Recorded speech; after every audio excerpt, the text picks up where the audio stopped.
دا سے دا دنیا یو جادو دا. پیغمبر علیہ الصلوۃ والسلام فرمائی الدنیا اسحر من هاروت و ماروت.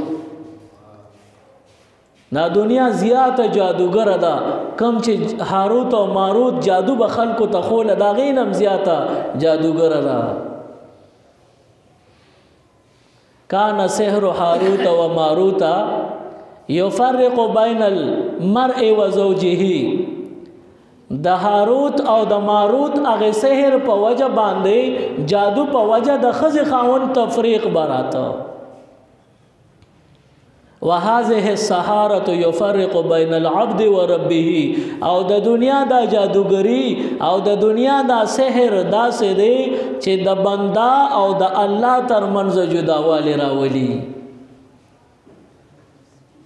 دنیا له دومره توجه مه ورکوئ، د دې په وجه بندا د الله نه لرې کیږي. मज़ीद Islamic videos देखने के लिए हमारे YouTube चैनल दीन और दुनिया को ज़रूर सब्सक्राइब करें और बेल आइकन ज़रूर प्रेस करें ताकि हमारी हर एक वीडियो की नोटिफिकेशन आपको मिल सके।